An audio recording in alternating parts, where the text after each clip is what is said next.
Thank you for joining Leadership Rediscovered, a podcast devoted to all things leadership. I'm Laura Siebold, founder and president of Shine Consulting, and each episode I interview different leaders from different walks of life to learn their unique definition of leadership. And today I'm really excited to be talking to Kevin Trout, who is the advisory board chair of Vistage Worldwide, also a podcast host, Three Rivers Leadership Podcast, and a former entrepreneur, business owner. You've had a lot of roles that you've held in your life. True. I've had a lot. And a lot of good experience, which is why it was a great ride. Let me put it that way. I'm excited to talk to you today. So thanks for being on the show. Hey, thanks for having me. Yeah. I'm excited. I'm looking forward to the conversation. I was looking at your LinkedIn profile, and one of the things that stuck out to me, I wrote it down here. It said, I spend over 1,000 hours a year in private conversations with CEOs and entrepreneur business owners. And so I think so many people are curious, well, what's on the mind of CEOs and entrepreneurs? But before we dive into that, do you mind just starting us off by bringing your bio to life and telling us your story, your leadership journey, just so we can kind of get to know you a little bit better? Sure. So I grew up in Pittsburgh, and I went to Indiana University of Pennsylvania. Mm-hmm. I fell into medical sales right out of college. Wow. I spent my entire career in medical sales. And I worked for 3 different companies in the first half of my career. Mm-hmm. So I worked my way up from sales to sales management and a regional manager position. I ended up as a vice president of sales in the 3rd company I was with. But every one of them wanted me to relocate for the next promotion. Yeah. And I wasn't willing to relocate. So in 1996, I decided to start my own company and stay in Pittsburgh. And so I started Grandview Medical Resources in 96.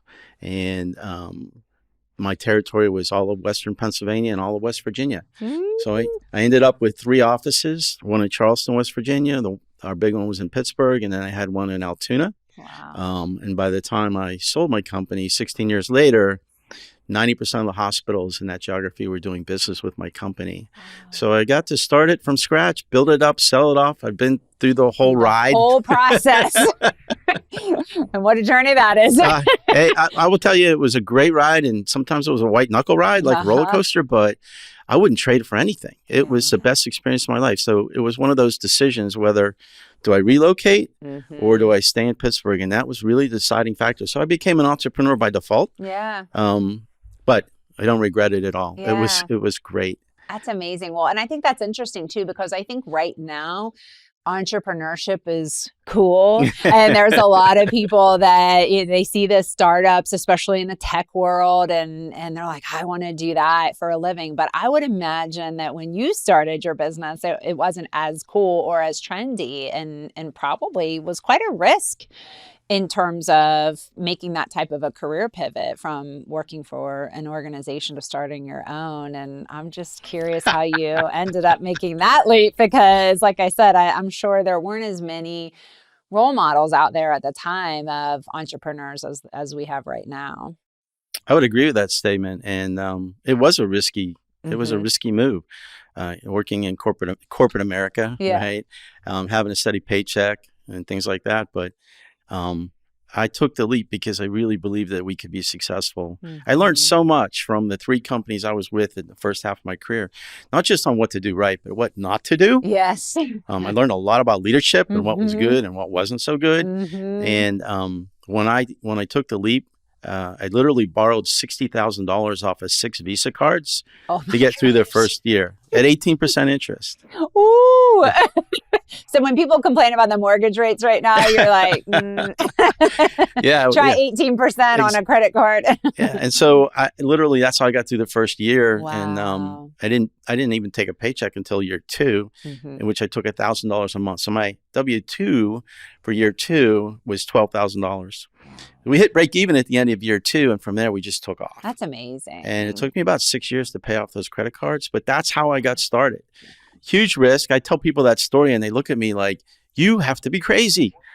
Maybe I was. Kind of, though. I think there is a little element of that, like a good crazy. But yeah, to be willing to take on that risk. I do see that a lot in entrepreneurs, that just that willingness to, we were talking about failure before we started recording, but that openness to, maybe I'll fail, maybe I'll fly. We'll see what happens, right? And we made some mistakes along the way, but also made some good decisions that at the time I didn't realize how good they were. Yeah. And I think that we just found a way to move forward in spite of the obstacles. That's why I call it a white knuckle ride. There were times when we had some big obstacles that we had to overcome, but we always found a way. We just never stopped persevering. Yeah. And I think tenacity and perseverance play an important role. Yes. I think the lesson I learned was starting a business from scratch will take longer than you think it should, and it will cost you more money than you think it should, right? Probably about 3 times as long and 3 times as much money. Yeah. But I think just about any business can be successful if the owner or founder is willing to stick with it long enough. So you have to have a pretty long runway, longer than you think you need. And if you have that, chances are you're going to be successful. You got to be feeling a need, obviously, right? For sure. And all those things that go along with it. You have to have a plan. You have to have a market strategy. You have to have a market demand for what you offer.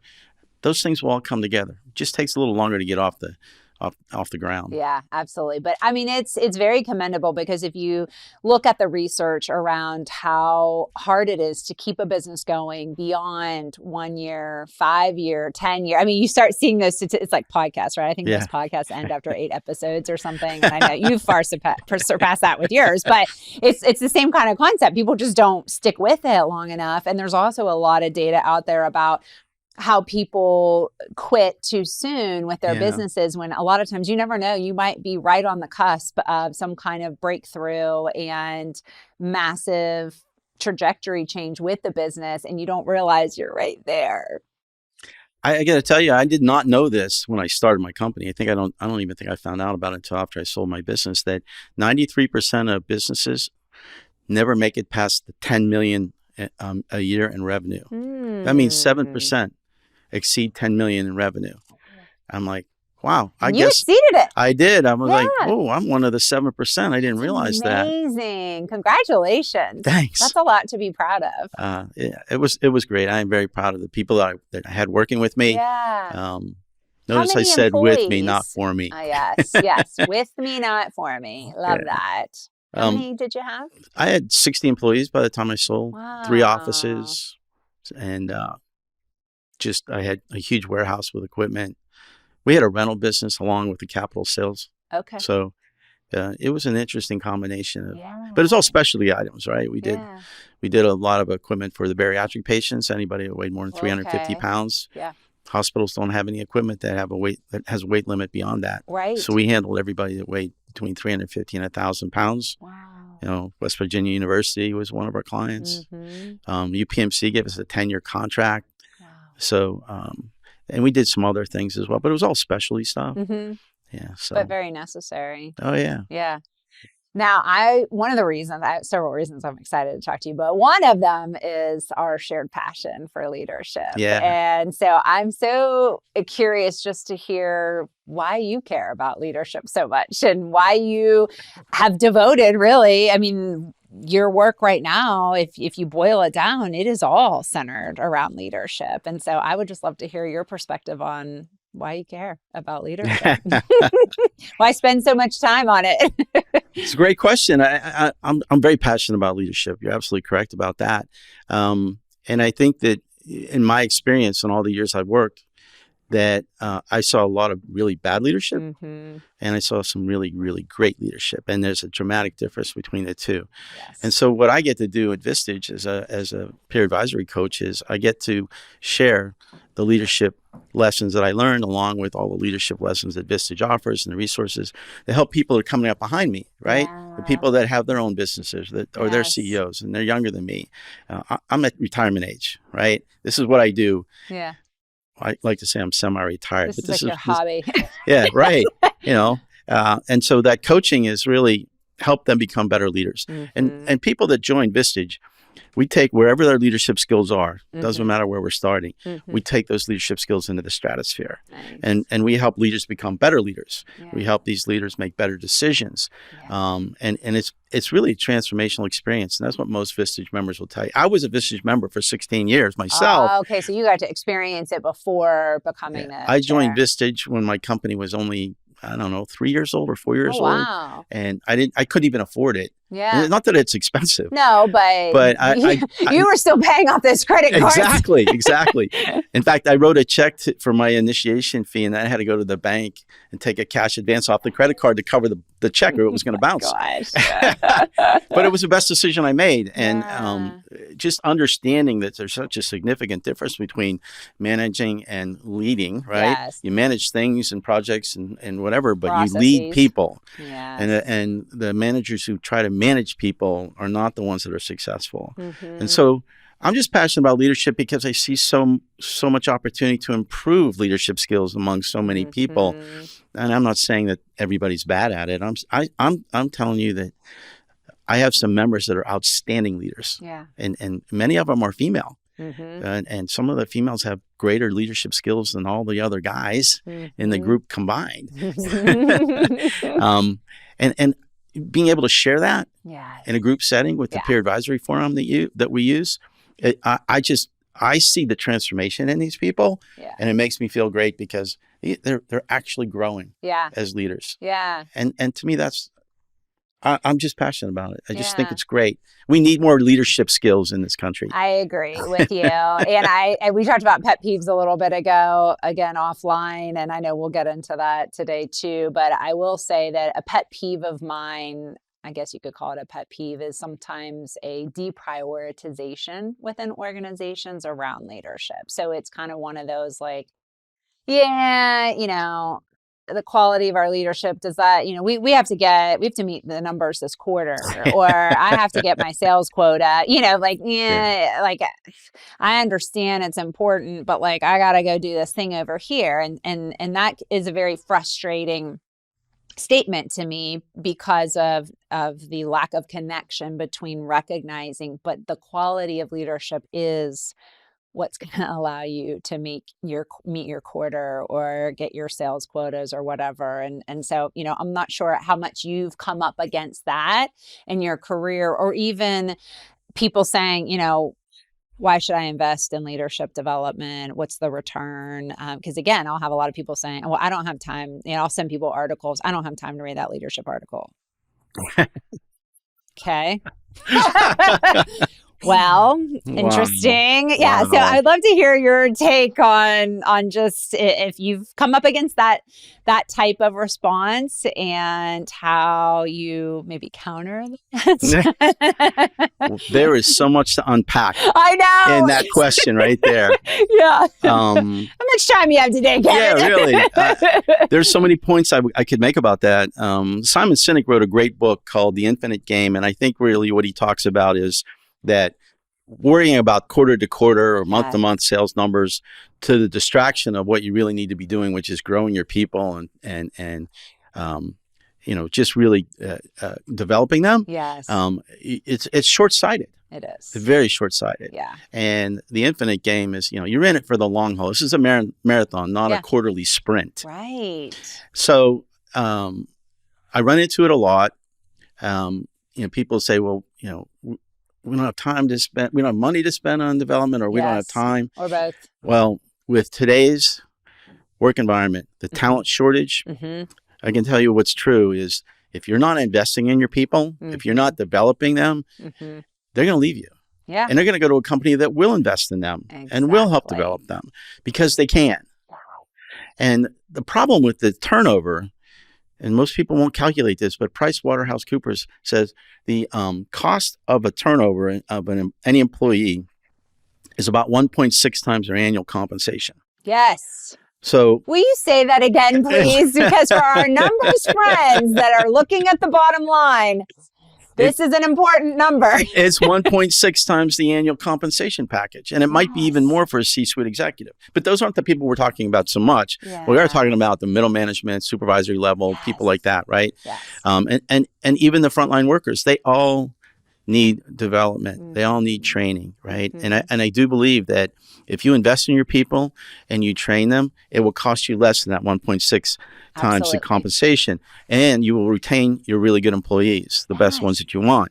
Because right now, they might not be looking for a job, But recruiters are poaching employees right now that are not looking for a job to get them to come to another company for another $1 an hour or whatever, right?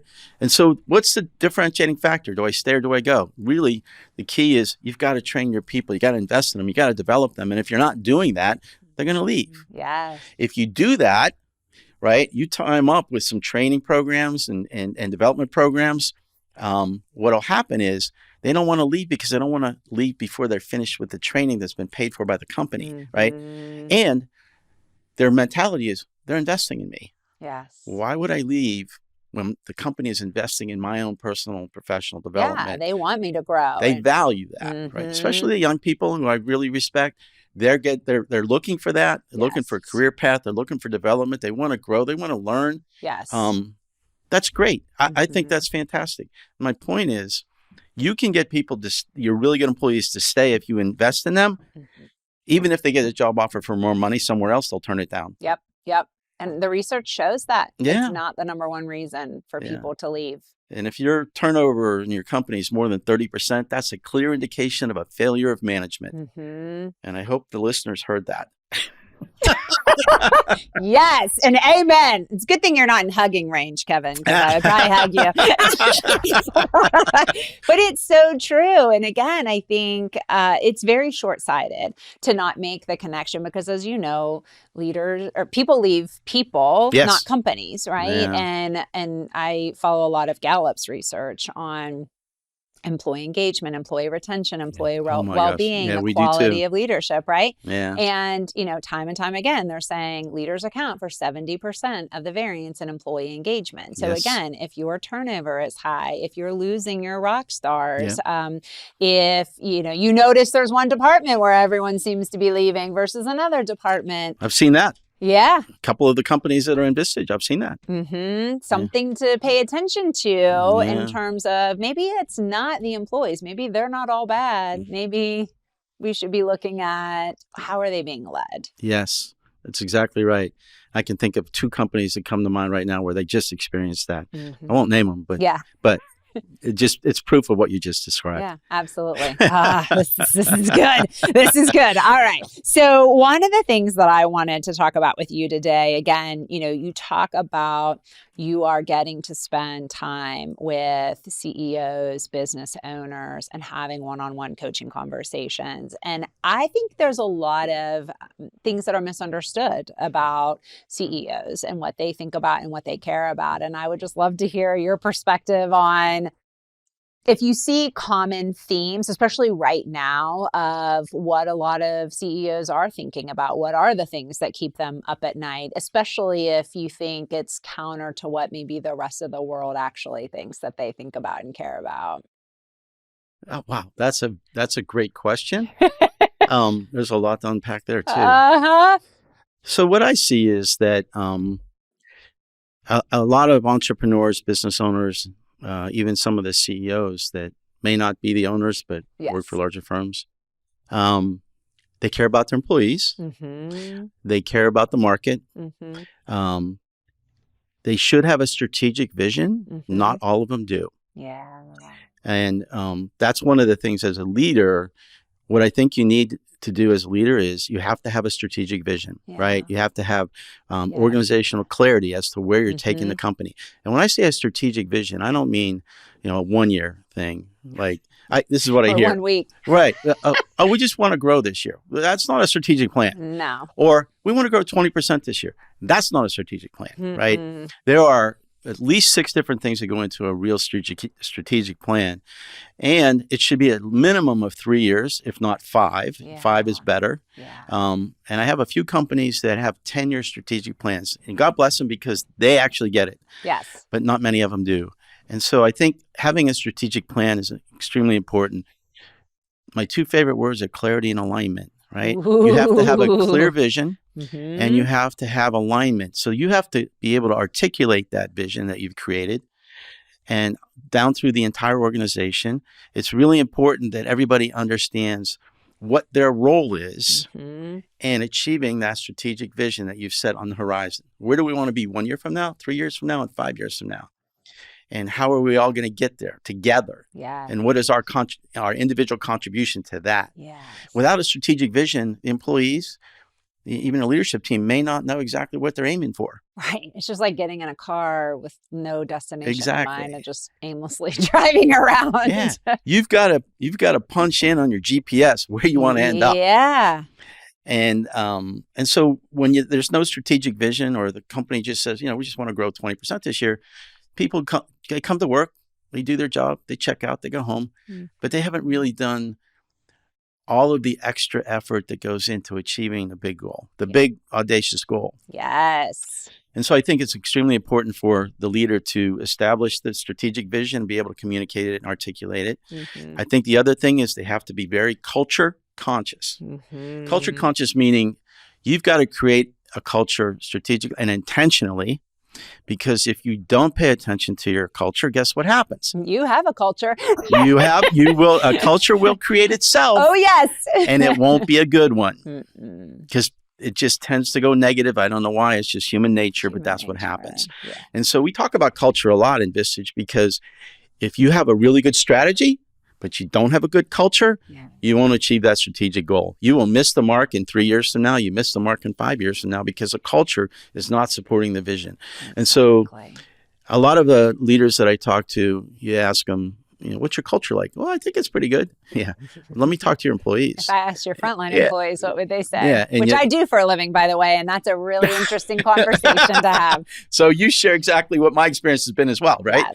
And so we talk about there's an 8-step process to creating the culture that you want, and how do you implement it in your organization and drive it through the organization for long term. Yeah. And so that's an effort. It has to go into it, and it has to be reinforced on a regular basis. Actively managed. Like you said, conscious, be conscious of the culture and actively manage it. And I'll give you one tip on the 8. I won't go into all 8. I know. I was like, but there's one specific thing that I would share. It's like most every company has a mission, vision, and value statement, right?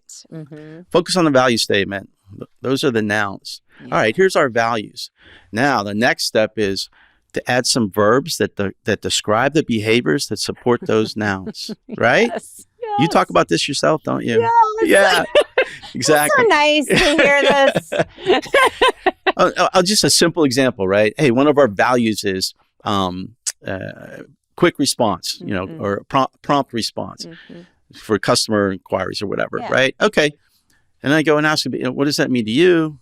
Oh, as long as I get back to him within 24 hours. I talk to someone else.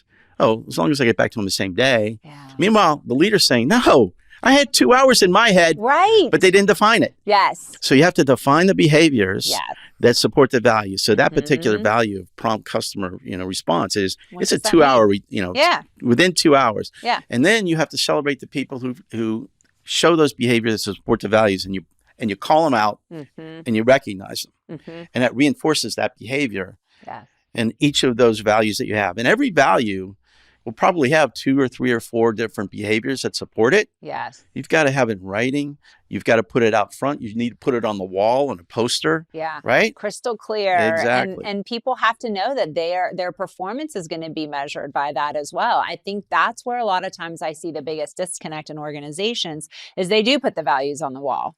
But then there's no recognition around. You could have someone who got the results for the quarter, maybe left a trail of bodies behind them, but they got results, and maybe they aren't checking the boxes on the values on the wall, but they end up being promoted, or they end up being recognized, rewarded in a sense. And so the message that sends to everybody else in the company is that result that person got was more important than how they got the result. And it speaks to, regardless of what it is that you say and what you preach matters to you, the actual action and the behavior that you take is very telling for employees, and that impacts your culture, right? Well, we have a culture where, honestly, our values are just words on the wall. They actually don't mean anything. And so that's, again, I just had to interject there because I do see that happening a lot. And I'm so glad that you brought up the importance of rewarding the right behaviors and acknowledging what those behaviors are.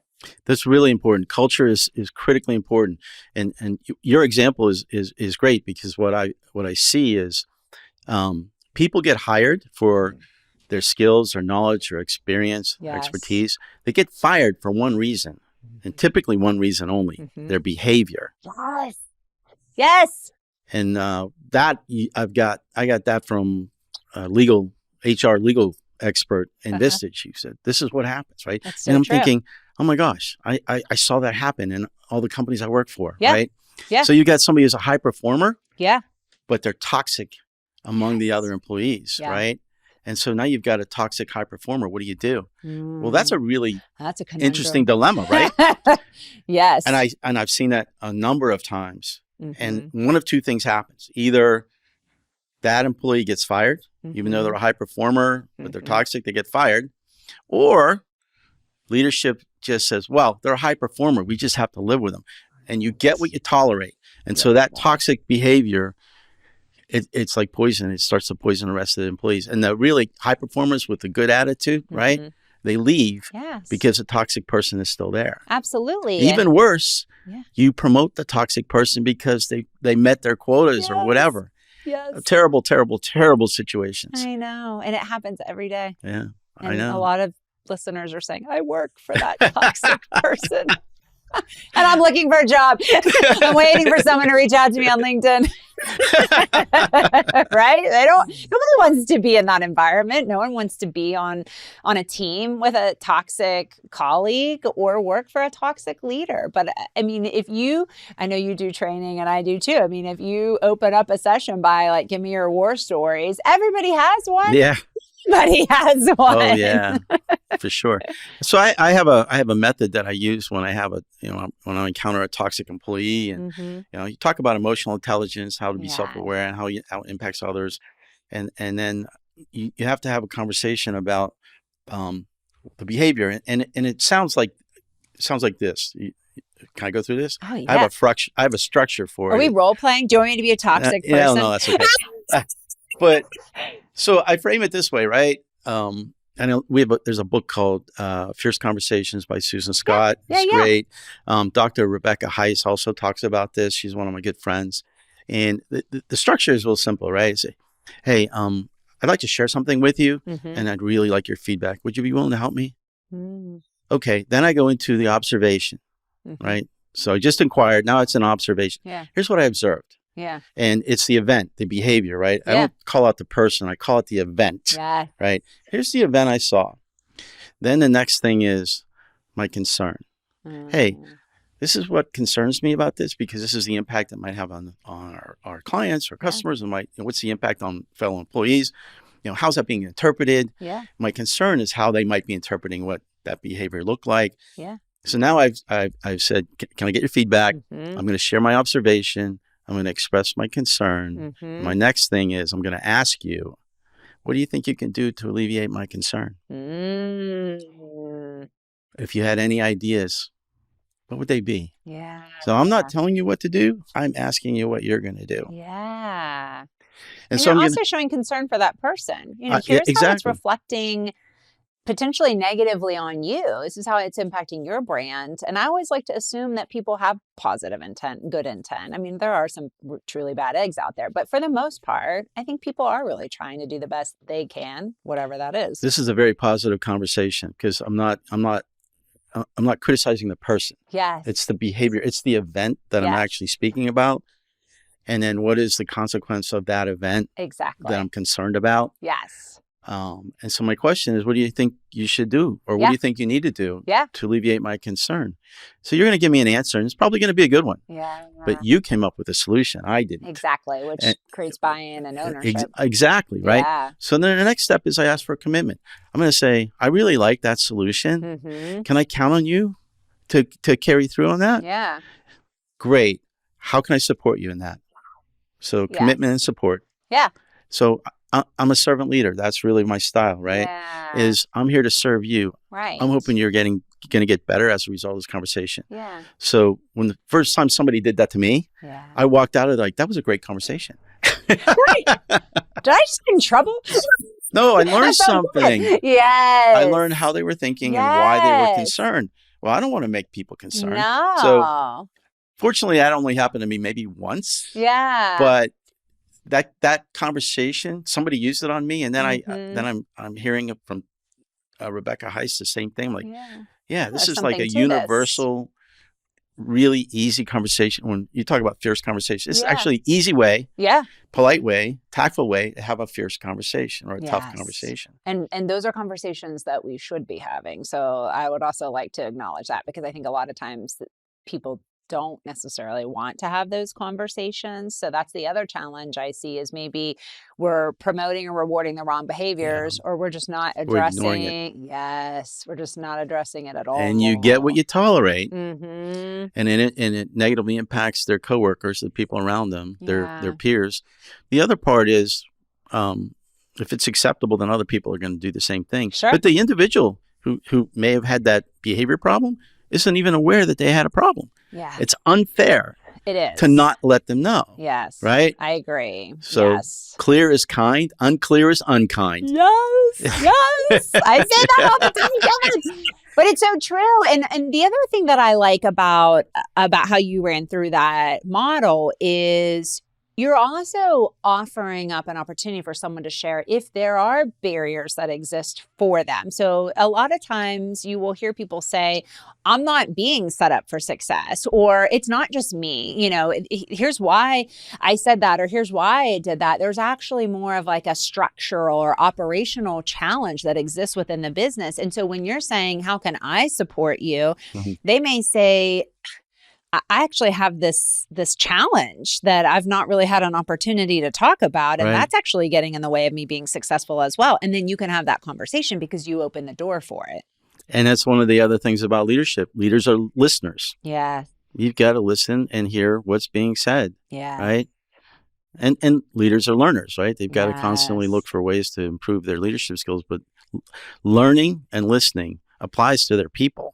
Yeah. You got to learn about your people and you got to listen to them. Yeah. I'm always so interested, and I know you've been ran a customer-focused business, and I have as well, of how focused people are on listening to the customer. We have to get the customer voice. We have to listen to the customer, and the customer is always right. And I totally appreciate and respect all of that. But it's like, hey, use that thought process, that philosophy, that methodology on your employees too. You also need to be capturing your employee voice. You also need to be understanding how your employees feel, what's important to them. All of those things that you care so much about related to your customer, you need to also care about those things related to your employees as well, to make sure that you're able to run the organization as effectively as possible. I absolutely agree. I think Richard Branson said it well when he said, if you take good care of your employees, they'll take good care of your customers. Yes. And I think that's exactly what he's alluding to is what we're talking about. Is you've really got to care about your employees. You've got to develop and got to listen to them. You got to understand where they're coming from. How do they learn? Everybody learns differently. It's really unfair to treat everyone equally when people are unequal. Absolutely. So you've got to be able to, I won't say change your leadership style, but you have to adjust or adapt to the person you're dealing with, because people learn differently. They're hardwired differently. You can find out how they're hardwired and how they like to learn just using behavioral analytics, right? Like DISC or predictive index. I'm certified in both and made a huge difference in understanding how to communicate with employees, because now you understand how they're hardwired and what's important to them and how they make decisions and things like that. As a leader, you really got to know your people. Absolutely. A one size fits all does not work. Oh, exactly. That's so true. Yeah. We're on the same page here. I know. I'm loving this conversation. Now, I do have to ask, because as you think about leadership, what I think is so interesting about leadership is how many books, articles, podcasts are out there related to leadership. And there's so many different models and ways about being an effective leader. And one of the reasons that I have this podcast is that I do feel like a lot of times, once you get past the day-to-day aspects of managing, truly leading a lot of times does become a bit about that individual person and just their style, their definition of leadership, the experiences they've collected over time of what to do, what not to do. And all of that a lot of times factors into their own personal way of leading. And so I was really excited to ask you, what is your definition of leadership, and how do you think about it based on your experiences and what you know? My definition of leadership a good leader is a servant leader. I'm here to serve you, right? And I think we need to be coaches, not managers. We have to coach and mentor the people that are coming up. One of the guests I had on my podcast, I think he said it so eloquently in one sentence. He ran an IT service business that was fast growing, over 1,000 employees. And he said, if any employee that I hire fails in my company, it's my fault. Yes. And so I when he said that on the podcast, I was like, that's it. That's servant leadership right there. Right. So I think we have to really support our employees. I'll tell you one thing. I'll tell you a quick story that probably really impacted my life. I was 17 years old and I went to work for A Action Rental, which is a tool rental company near my house. And the boss's name was Fred. And so I'm a kid, right? And one of Fred's favorite sayings was, everyone's allowed to make mistakes. You're just not allowed to make the same ones twice. And so, and I made my fair share of mistakes as a 17-year-old, right? But that's how we learn, right? I make them now to this day quite a bit. Right. And the conversation with Fred, whenever something didn't go right, he said, hey, let's talk about what didn't go right. It wasn't like, hey, you screwed up, right? Let's talk about what didn't go right. Tell me what happened. And he would listen, right? So, okay. Then I explain it. He goes, okay, how'd you do it differently next time? What'd you learn from that? And I was, okay, this is what I would do next time. Make sure it never happens again. He goes, hey, I really appreciate that. You know what? Can I count on you? And I said, yeah. And I'm like, that was a really productive conversation. Yes. And you didn't walk out of there feeling embarrassed, humiliated, shamed. No, but I learned something, right? Yes. Sorry. Yeah, no, you're fine. And so I used that saying in my own company. People thought I came up with it. I said, no, it was Fred. I like that you give credit to Fred for that. But what a pivotal moment for you, especially as a young person, to have that as a role model and see that behavior, because that's done well, leadership done well. Yeah. And so that was one of the lessons that I learned that I took with me. And I think just asking questions, right? Don't tell people what to do. Ask them what they're going to do. Yeah. When things go right, great. Ask them, how'd you do that? Yeah. What led to that success? What attributed to that success? Yeah, exactly. Right. When things go wrong, hey, what led to that? Yeah. What contributed to that? Yeah. And what can we learn from that? And how can we use that going forward? And so people aren't afraid to make mistakes because they aren't going to get called out, right? Bad leadership or bad management, I should say. If you make a mistake, you know what they do? Going to have to write you up for that. Yes. Yes. Well, how many write-ups do I get? Well, if there's 3 write-ups in your HR file, you'll be fired. Sounds like a company I want to work for. So making mistakes is not allowed. No. And so you're going to get reprimanded. So you don't want to you want to make sure nobody finds out about the mistakes you made. Yeah. And you don't want to take risks. Right. Well, if you don't take risks, anything innovative. Exactly. So you become stagnant as an employee base. You become stagnant, and then the boss says, "Why aren't we growing?" Because everyone's terrified of making mistakes here. Yeah, those are the things that I witnessed during the time that I grew up in my career. Right. Yeah. I spent over 35 years in medical sales, but I did have 3 different companies in the beginning that I learned so much about. And there was some really good leaders and there were some really terrible ones. And boy, I couldn't get away from the terrible ones fast enough. Yeah. I simply don't tolerate them anymore. Yeah. I'm at that age. Well, I got to that age before. I just don't want to be around them. So that really sparked something for me when you said, I just don't tolerate them anymore, because I think there's a lot of, trying to think of the right word, criticism of there's always, whoever the youngest generation is that's entering the workforce, there's always a lot of negativity associated. I mean, I've been in the workforce long enough that it's like, well, first everybody, disliked the millennials. Now they've moved on from that. Now they dislike, Generation Z or whoever it is right now. And it's a lot of, they just quit. If they don't like what someone tells them, they just quit. And that might be true.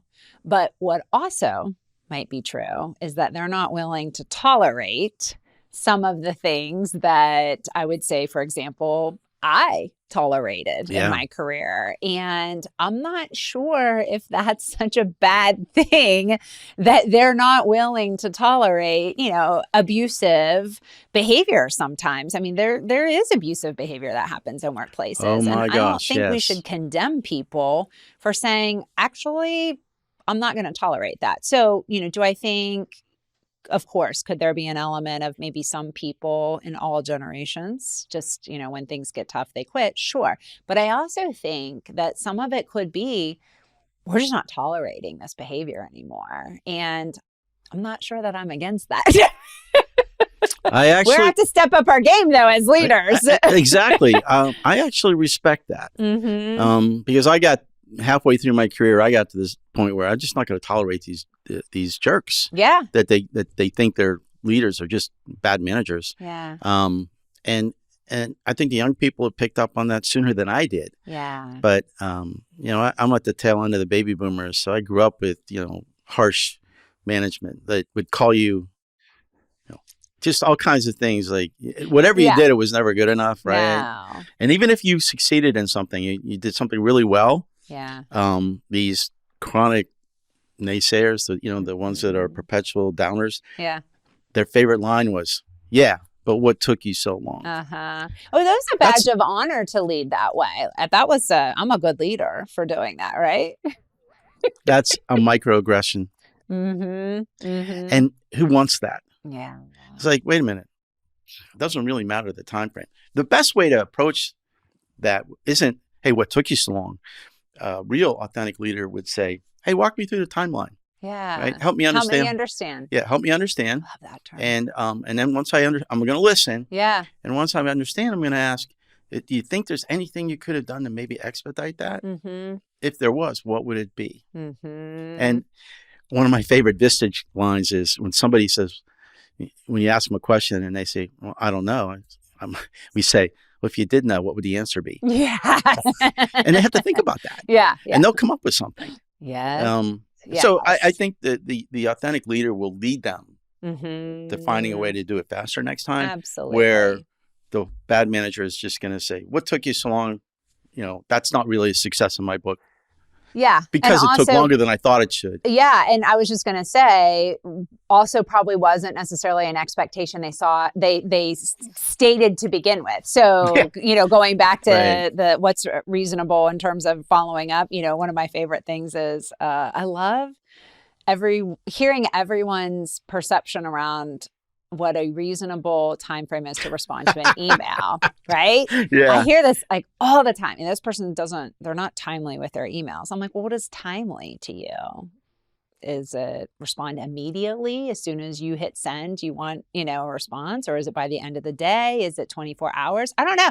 Everyone has their own definition for what that is. And I think just that alone creates a lot of churn within organizations that's so unnecessary. If you have an expectation that someone is going to respond to your email within 24 hours, you should probably tell them that. That would be helpful. If it's not articulated, it doesn't count. Yeah. Yeah. Right? Just like in healthcare, if you don't chart what you gave the patient, they never got it. Yeah, exactly. And so setting expectations, they've got to be articulated. They've got to be clear, right? You have to have clarity and alignment around that. Yeah. So unarticulated expectations are just premeditated resentments. Ooh, say that again. That was good. Unspoken expectations are just premeditated resentments.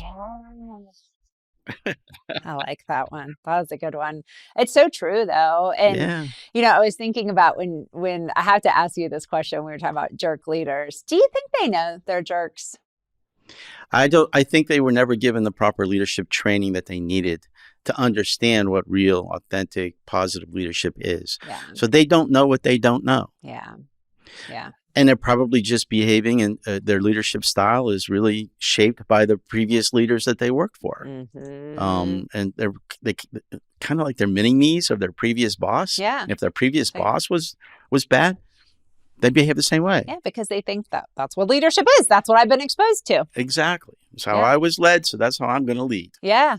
Yeah. Or that's how I was managed, so that's how I'm doing it, right? Right. Because management and leadership are two distinctly different things. Yeah.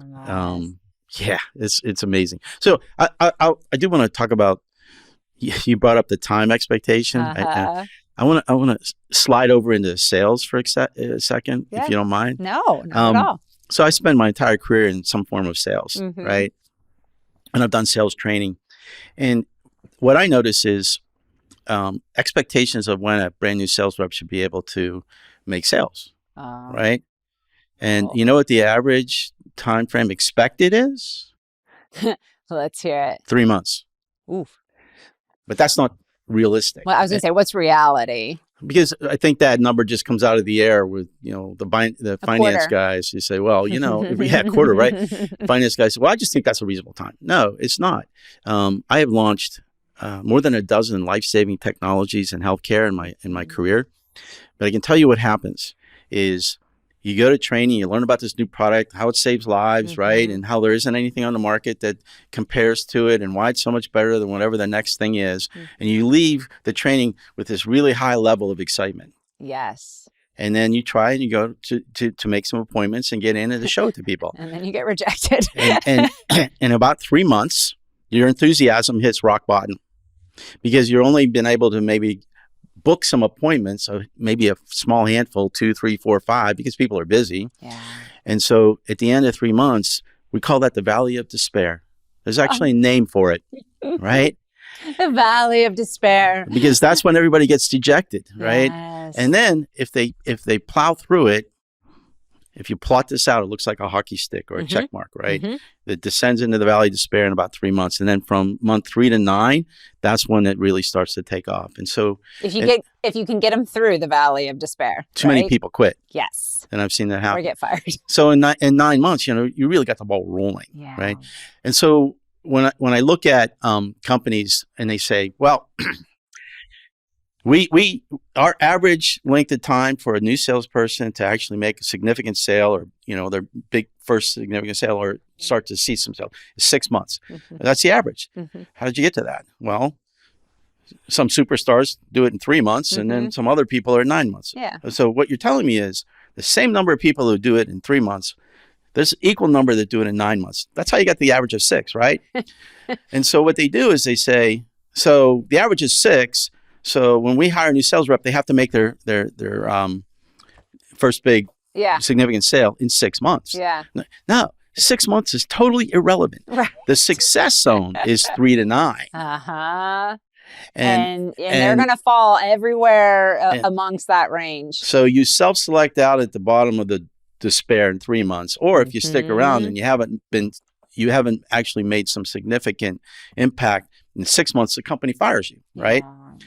But those people that would have been successful between months 6 and 9, they get shortchanged, right? And so when I hear companies say, well, it takes an average of 6 months, I say, who cares? 6 months is meaningless. Right. And you've already invested so much in these people at this point. Yeah. So your unicorns, right? They make it in 3 months. I think you really got to give anybody at least 9 months and see where they are. Yeah. Because in 9 months, they're either really doing it by now, because the bulk of them will. Yes. Or it's really not for them. Or it's not the right fit. And they'll self-select out at the end of 9 months too. Yeah. And so my point is that my saying is comparison, is a thief of joy. Oh, but impatience is a thief of success. And that's so true in sales.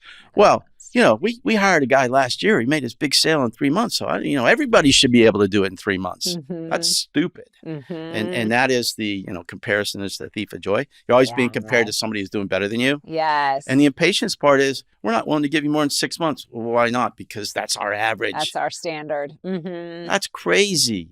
Yeah, because you're not taking into account all of the different variables that go into that. So let's say you're a person that did the sale in 3 months. If you actually broke it down and started looking at the factors for how going back to your previous example of, how did you make that happen in 3 months? It could be someone who had sold a similar product elsewhere. It could be someone who has a lot of sales experience already. It could be someone who already had a relationship with that customer. I mean, there's so many different variables versus maybe I'm a brand new salesperson, or I've never sold Yep. something in this industry before, or I don't have a supportive leader or mentor. I mean, there's Exactly. so many different variables. Exactly. And so again, just to apply this like one size fits all approach, So it drives me crazy. Yeah, I remember even when my son was born, there's all these like milestones, right? Mm-hmm. And it's like, well, by this age they should be sitting up, and by this age they should be walking. And I would have really stressed out about stuff like that. Like, he didn't do it at 5 months and 29 days. What does that mean? But, what I quickly learned is that every child is different. And they've started to move towards ranges, which I think is great, because it is recognizing that, hey, I had a big kid who had a big head and big feet, and, he was a little bit awkward. So maybe it was going to take him a little bit longer to figure out how to do some of those things. Or maybe his personality, he was a perfectionist, so he didn't walk until the very end of that range. But I'll tell you, when he did walk, he did it really well. He wasn't the kid that was bumping into everything and bruised, because he didn't start early. He waited until he was really good at it, and then he did it. And so personality, as you know, because you mentioned DISC, and I'm certified in DISC, but also Insights, personality is a huge part of it too. Huge. Oh my gosh, yeah. And you've got to really understand, if they're making progress, the speed of that progress, or the speed of getting their first important sales, does not correlate with what their overall career could produce in terms of long-term, customer relations. Yes. And so there's no correlation. Yeah. So if you want somebody to really get their sales up fast, they may not be great long-term. Mm-hmm. Or somebody who could be great long-term with really great relationships that they build may be slower to get out of the starting gate. Yeah. You want those people. Yeah. Right? Because you want to be in business for a long period of time. Yeah. Going back to the infinite game, right? Right. And I've hired many, many salespeople in my career. And I never looked at how fast they were moving out of the starting gate. Mm-hmm. I looked at how they were absorbing information and applying it. Mm-hmm. And so we were always having coaching sessions on how to do it. And the ones who got it and applied it, not that they did it fast, but they did it well. Yeah. And over a period of time, they became exceptional. And there was one person in particular. I worked with her in 2 companies. I worked with her in my very first company, and then when I started my own, I brought her in, right?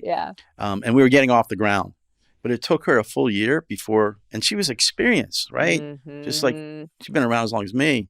She's younger than me, but the point is, it took her longer to get some really significant sales, almost a year, where some of the other people I had were doing a little faster. But she ended up being the highest producing sales rep in my company for the rest of the time she was there. Wow. And she was a minority partner as well. So if you would have just said, well, she didn't hit it at the 6-month mark, so let's just, manage her out. Yeah. You would have lost that. Exactly. Mm-hmm. And we lose so many really good, talented people because we're impatient. I think impatient is a thief of success. Mm-hmm. And don't compare them to other salespeople. No. Compare themselves to themselves. Yeah. Are they making progress month over month?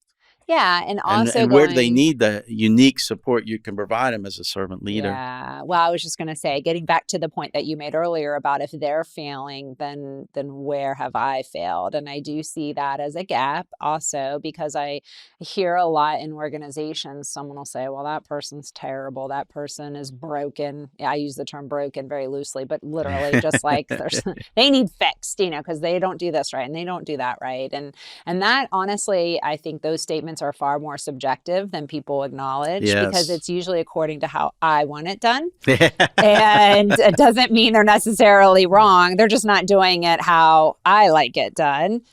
Separate conversation for a separate day. But it is a lot of, they are the problem and there's something wrong with them. Yeah. And it's not, looking in the mirror at ourselves and saying, well, what have I not done? Have I not given them the proper training? Have I not set clear expectations? Have I not given them proper feedback? Where do I fall into this mix here? How am I helping them grow? Or am I just monitoring their KPIs and, checking off the box? I didn't meet that one. Okay, I'm going to put that in the performance review. Ding them for that. Mm-hmm. How are you going to help them over? Gotcha on that one. Yeah, right. Oh, boy. Oh, I struck it. The gotchas. The gotchas. Oh my gosh. Oh. That's just terrible management when they do that. And I've been around a few people that have gone the gotcha route, right? Like, what good is that? What are you accomplishing? That says a lot more about you than it does me, right? Yeah, I agree with you on that. Oh, this is great. Thanks for letting me vent so much today, Kevin. Well, I think we see the world. Leadership pet peeves. I think we see the world very similar. So we have the same issues that we're encountering all the time. We do.